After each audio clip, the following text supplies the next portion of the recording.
To suggest that there are two sides to this story is utterly perverse.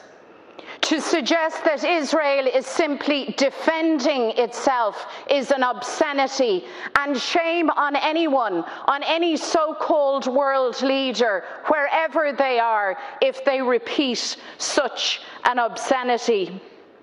The truth is that the international community has seen what has happened to the Palestinian people in full sight and in full view, and they have stepped back and allowed this to happen.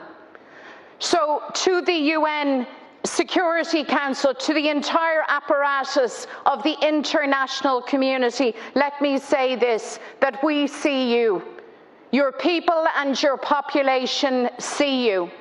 And whereas the great and the good of the international community may find it acceptable to step back and make an argument of the one hand this and on the other hand that, and meanwhile Palestinian refugee children die, make no mistake that that is not an acceptable position to the people of the world. I feel confident that global citizens are appalled and repulsed and enraged, quite frankly, that here we are again and Palestine suffers. So yes, we need a cessation, and that needs to happen immediately. And yes, we need a full-scale humanitarian effort.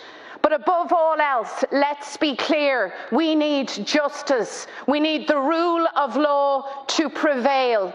We need Palestinian self-determination.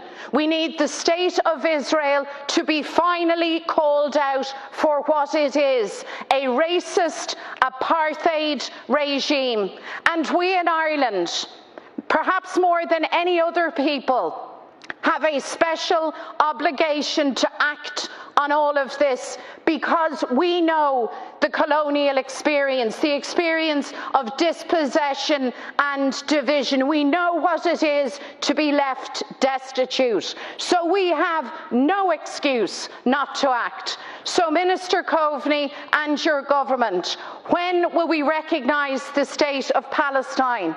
That has been agreed in this Parliament years ago.